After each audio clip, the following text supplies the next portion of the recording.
Hey everyone, in this video we'll learn all about combinations, and in the previous video we've learned about permutations, so combinations are very similar. It is also a way to select a certain amount of objects a certain amount of times, but the main difference with combinations is that order does not matter. Let me just write that down. Order does not matter when it comes to combinations. So when you ask, or when you're asked how many combinations of a certain event there are, how many possible combinations are there, remember that order does not matter. So for example, let's go through this example together.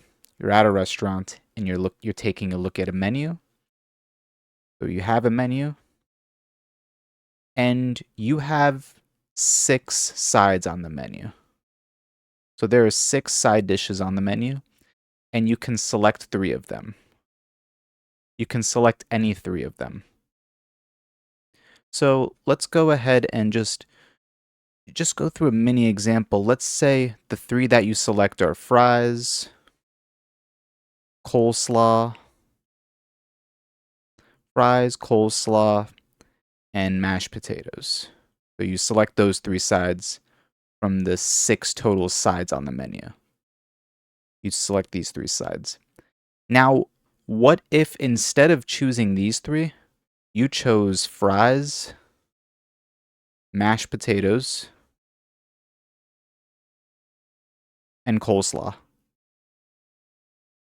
Well, the thing is, these are actually the same. This is the same as this. The only difference is that mashed potatoes and coleslaw are switched. But the thing is, with a permutation, it would count these as 2 separate events, 2 separate permutations, 2 separate arrangements. But in a combination, as we said, in a combination, order does not matter. So it makes sense to use combinations in this scenario right here, because it doesn't matter which you order first. You're selecting any 3 sides. If you select fries, coleslaw, and mashed potatoes, it doesn't make it a different event if you select instead fries, mashed potatoes, and coleslaw. So these should actually be counted the same. They should not be counted separately. It should not be double counted. So we know the formula for permutations. So n permute r equals n factorial over n minus r factorial. And the reason why order does not matter in a combination is because if we take a look at a combination formula, n, and it's read as n choose r, it would be n factorial divided by r factorial times n minus r factorial. So what's the difference between permutation and combination? The difference is we're dividing an extra r factorial, because we're dividing out all the other events that are double counted because the order is different. That's why we're dividing out the r factorial. So if we take a look at this example, our n would be 6, and we're selecting 3, so our r would be 3. So if I calculate both of these as a permutation and a combination, we have 6 permute 3, and we also have 6 choose 3. So let's try 6 permute 3 first. That would be 6 factorial over 6 minus 3 factorial. And then if we evaluate this, so 6 minus 3 is 3, 3 factorial. This is really just 6 times 5 times 4. If we calculate this, so 5 times 4 is 20, 20 times 6 is 120. So 120 permutations in this situation, but 120 different permutations. Again, it double counts events like this, where I'm selecting the fries, coleslaw, and mashed potatoes, but that's different from selecting the fries, mashed potatoes, and coleslaw. But in reality, they shouldn't be different. It depends on the scenario. In a scenario when you're selecting sides from a menu at a restaurant, combinations work.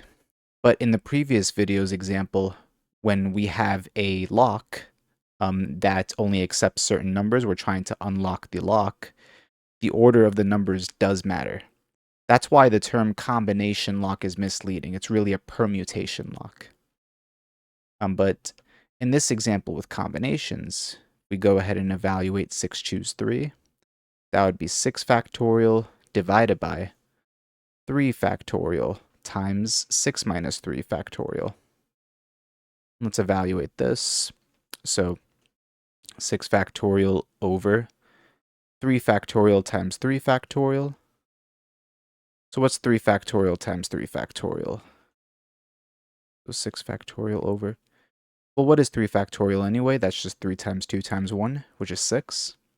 This is really just 6 times 6 in the denominator, which is 36. 36. And what is 6 factorial in the numerator?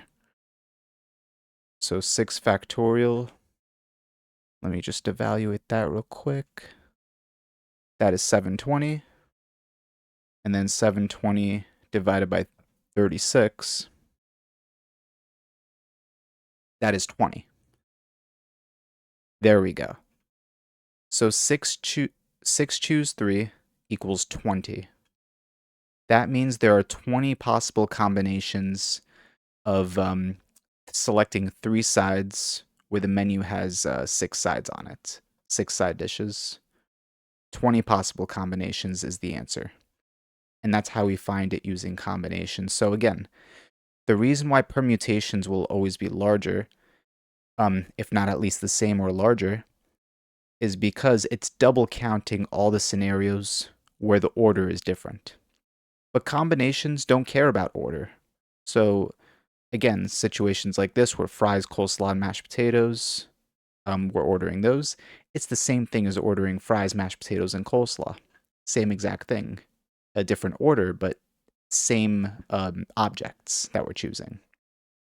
That's why there are a lot less combinations than there are permutations. So if you went ahead and listed it out, again, ignoring order, you would find that there are 20 combinations of 3 sides from a menu that has 6 sides on it. So I hope this video helps you understand combinations. And if you have any questions at all, please leave them down in the comments below, and thank you for watching.